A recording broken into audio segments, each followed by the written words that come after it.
तो परमात्मा रात को सौपन में आए। एक लग्जरी बस थी। मैं और मेरे परम पूज्य सतगुरु रामपाल जी महाराज जी लंबी लॉन्ग ड्राइव पे निकल गए बस में, और इस दास को परमात्मा ने बस का ड्राइवर बनाया। दास बस चला रहा है, एक भगत भाई और बैठा था परमात्मा के साथ में, और परमात्मा पीछे बैठे हुए थे। हंसते हंसते बातचीत करते करते लॉन्ग ड्राइव पे जा रहे थे। आगे गए तो रोड बंद। अब देखो, परमात्मा अपने भगत के विश्वास की भी परीक्षा लेते हैं। अब ड्राइवर तो गाड़ी रोड पे चलाएगा, और तो कहीं चला नहीं सकता। तो आगे गया तो रोड बिल्कुल बंद और एक ऊंची सी बिल्डिंग। तो मैंने कहा परमात्मा आगे रोड बंद हो गया है। तो परमात्मा ने कहा कि बेटा बस का मुंह इस बिल्डिंग की तरफ कर दे।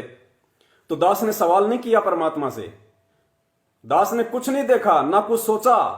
जैसे ही परमात्मा का आदेश हुआ, दास ने बस का स्टीयरिंग बिल्डिंग की तरफ कर दिया और परमात्मा ने बस को उठा के बिल्डिंग पे पहुंचा दिया। पुण्यात्माओं, ये विश्वास की परीक्षा होती है। सौपन में भी परमात्मा हमारे विश्वास की परीक्षा लेता है। ये हमारी रिहर्सल हो रही है भाई। जो गुरु वचन पे डट गए कट गए फंद 84 के। तो वो फॉर्मूला, लेकिन उस फॉर्मूले का जिक्र हम इस वीडियो के सबसे लास्ट में करेंगे, क्योंकि वो फॉर्मूला आपको तभी समझ में आएगा, उस फॉर्मूले पे आपको तभी 100% विश्वास होगा जब तक आप इस वीडियो को पहले नहीं देख लेंगे।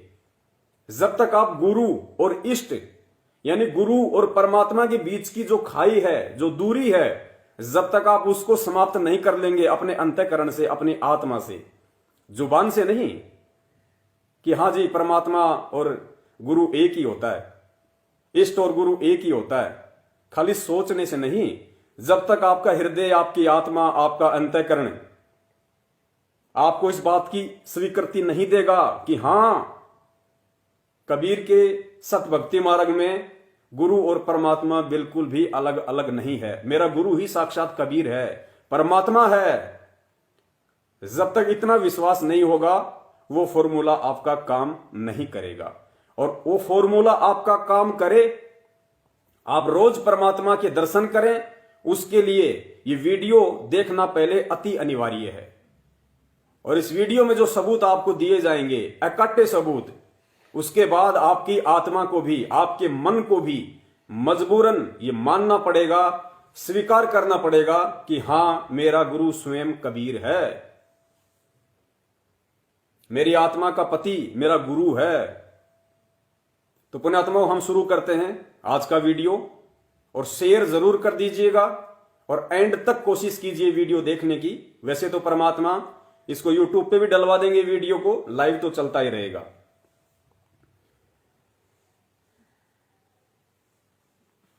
तो आज का हमारा विषय, क्या इष्ट और गुरु अलग अलग हैं। पिछली बार लाइव डिस्कनेक्ट हो गया था, दास जिक्र नहीं कर पाया, हम दोबारा वहीं से स्टार्ट करेंगे। देखिए, एक भगत भाई जिसने दास को परम पूज्य सतगुरु रामपाल जी महाराज जी का एक छोटा सा वीडियो भेजा, और उसने कहा कि पवन भगत जी, आप परमात्मा का प्रगट दिवस मनाते हैं, गुरु जी का, और आप कहते हैं कि मेरा गुरु ही मेरा भगवान है, मेरा परमात्मा है, मेरा इष्ट है।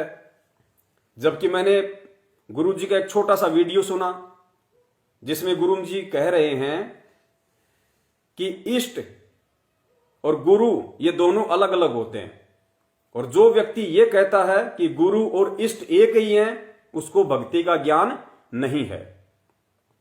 पहले छोटा सा वीडियो आप सुन लीजिए। जो संत अपने सतगुरु गुरु को ही इष्ट देव कहते हैं, उनको आध्यात्मिक ज्ञान कुछ भी नहीं है, वो आध्यात्मिक गुरु नहीं हो सकते। ईश्वर ने पुण्यात्माओं, वीडियो आपने सुना जिसमें परम पूज्य सतगुरु रामपाल जी महाराज जी कह रहे हैं कि जो संत, जो भगत ये कहता है कि गुरु और इष्ट एक ही होते हैं, उनको आध्यात्मिक ज्ञान बिल्कुल भी नहीं है।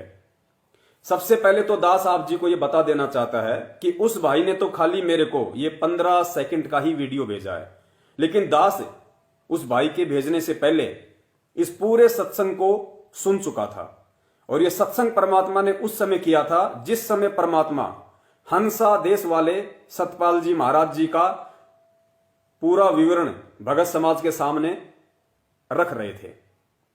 तो दास आपको बता देता है और आगे आपको यकीन भी हो जाएगा कि परमेश्वर ने किस मकसद से यह बात कही है, परमात्मा किन लोगों को समझाना चाह रहे थे। पुण्यात्माओं, जब हंसा देश वालों के साथ में परम पूज्य सतगुरु रामपाल जी महाराज जी की डिबेट चल रही थी, तो उस समय परमेश्वर ने यह बात कही थी जो बिल्कुल सत्य है। क्योंकि परमेश्वर ने यदि अपने मुख कमल से कोई शब्द बोला है, कोई वचन बोला है, तो वो लो की लकीर है, ब्रह्मांड में उसके कोई काट नहीं सकता। लेकिन परमात्मा एक संकेत छोड़ देते हैं अपने बच्चों के लिए कि मेरे बच्चे उसको अलग दृष्टि से देखेंगे, और जो जगत वाले हैं जो अभी मेरी शरण में नहीं आए उनको समझाने के लिए परमात्मा ने किस दृष्टि से यह बात कही है। तो पुण्यात्माओं, बात हो रही थी हंसा देश के ऊपर, और हंसा देश जो पंथ है वो 3 लोक की भक्ति के अंदर है, वो काल भक्ति के अंदर है। तो हंसा देश पंथ से जो आत्माएं जुड़ी हुई हैं, उन आत्माओं को समझाने के लिए परमात्मा इस विचार से यह बात यहां बोल रहे हैं, और बिल्कुल सही है। 3 लोक की भक्ति तक ये बात बिल्कुल सही है, इसमें कोई झूठ नहीं है, कोई संशय नहीं है कि 3 लोक की भक्ति ब्रह्मा विष्णु महेश तक की जो भक्ति है उसमें इष्ट और गुरु दोनों अलग अलग होते हैं। क्योंकि काल भगवान केवल अपने अंश अवतार सर्जन करता है, काल भगवान अपने अंश अवतार सर्जन करता है। जिस प्रकार आपने देखा होगा और गुरुदेव ने हमें बताया भी था कि महाभारत में जो द्रौपदी थी वो किसकी अंश अवतार थी? वो दुर्गा की अंश अवतार थी। क्योंकि दुर्गा ने जब ब्रह्मा जी को सृष्टि रचना के समय, यहां की सृष्टि रचना के समय, जब ब्रह्मा जी को दुर्गा ने जो श्राप दिया था कि भाई तेरी पूजा जगत में कोई नहीं करेगा, तो उसके बाद काल ने ऊपर से आकाशवाणी की कि तूने इस ब्रह्मा को इतना भयंकर श्राप क्यों दिया, तुझे इसकी सजा मिलेगी। और फिर उसको श्राप दिया था कि तू द्वापर युग में द्रौपदी बनेगी, तेरे 5 पति होंगे।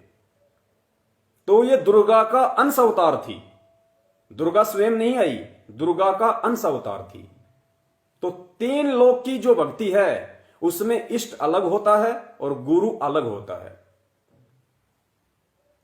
जैसे हमें परमात्मा ने बताया कि त्रेता युग में इस पृथ्वी लोक पे जो गुरु था, गुरु कहलाने का जो अधिकारी था, वो थे राजा जनक। और राजा जनक किसकी भक्ति किया करते थे? भगवान विष्णु की। तो राजा जनक त्रेता युग में गुरु पद पे थे, यानी राजा जनक से अगर कोई उपदेश लेके भक्ति करेगा तो वो सीधा विष्णु जी के लोक में जाएगा। द्वापर में अपन बात करें महाभारत के युद्ध के बाद की, तो राजा परीक्षित का गुरु कौन बना था? के सुखदेव ऋषि। सुखदेव ऋषि ने राजा परीक्षित को कहां तक की साधना बताई? 7 दिन में विष्णु लोक तक की। तो सुखदेव गुरु था और विष्णु लोक इष्ट था, वो विष्णु जी थे, वो उसके इष्ट थे। लेकिन जो कबीर परमेश्वर की भक्ति है, पूर्ण परमात्मा, सारी सृष्टि के रचनहार, कुल मालिक कबीर साहेब जी की जो भक्ति है, पुण्यात्माओं, इस भक्ति में परमात्मा अपना अंश अवतार सर्जन नहीं करता है, क्योंकि परमात्मा सक्षम है, परमात्मा समर्थ है। और अंश अवतार सर्जन ना करने के पीछे का सबसे बड़ा जो रीजन है वो ये है कि अपने द्वारा रची गई सृष्टि की जानकारी अगर यहां पे आके कोई दे सकता है तो केवल परमात्मा कबीर साहिब जी स्वयं ही दे सकते हैं। उनके अलावा कोई भी इस लोक का प्राणी सक्षम नहीं है जो ऊपर के लोकों की जानकारी दे दे, जो सतलोक की जानकारी दे दे, अगम लोक की जानकारी दे दे, अलख लोक की जानकारी दे दे और अनामी लोक की जानकारी दे दे, और आत्मा को सतलोक भेजने का पूरा कोर्स दे दे। स्वयं कबीर परमात्मा के अलावा कोई भी सक्षम नहीं है। यह आपने असंख्यों बार सत्संगों में भी सुना होगा। गुरुदेव स्पष्ट रूप से नहीं कहेंगे कि मैं ही कबीर परमात्मा हूं, मैं ही सारी सृष्टि का रचनहार हूं। और बच्चों, त्रेता में भी मैं ही आया था, सतयुग में भी मैं ही आया था, द्वापर में भी मैं ही था, कलयुग में भी मैं ही था, आज पिछली पीढ़ी में भी मैं ही हूं। इन बातों को समझाने के लिए परमात्मा ने हमें तत्व ज्ञान दिया है। अब इस तत्व ज्ञान को आधार बना के ही हमने नीर खीर का निबेरा करना है और परमेश्वर की पहचान करनी है। तो ये जो परमेश्वर का छोटा सा जो वीडियो था, ये 3 लोक की भक्ति वाले प्राणियों को समझाने के लिए था। और जब इतनी बात समझ के जो परमेश्वर ने उस पूरी ज्ञान चर्चा में बताई थी, जब वो आत्माएं परमेश्वर की शरण ग्रहण करेंगी, सत भक्ति मार्ग में आएंगी, तो आने के बाद जिस प्रकार पहले आप और हम सब भ्रमित थे, हमें तो यही नहीं पता था इष्ट क्या होता है, किसी ने तो गुरु ही नहीं बना रखे थे, टूटी फूटा सा काम चल रहा था। फिर इस मार्ग में आने के बाद मालूम चला हमें, शुरुआत में जब हम इस मार्ग में भी जुड़ते हैं, इस यथार्थ 13वें कबीर पंथ से भी जब हम जुड़े थे या आप जुड़े होंगे, तो हम भी शुरुआत में यही मान रहे थे कि गुरु जी तो हमारे गुरु हैं और भगवान तो कबीर जी हैं, जिनके बारे में गुरु जी ने वेदों में दिखाया, गीता में दिखाया, कुरान में दिखाया, पुराण में दिखाया, कबीर सागर में दिखाया जो सूक्ष्म वेद है, आदरणीय गरीबदास जी महाराज जी की वाणियों में दिखाया, गुरु ग्रंथ साहिब से दिखाया। लगभग साल भर तक आप और हम सभी गुरु जी को केवल गुरु ही मानते थे और कबीर जी को भगवान मानते थे।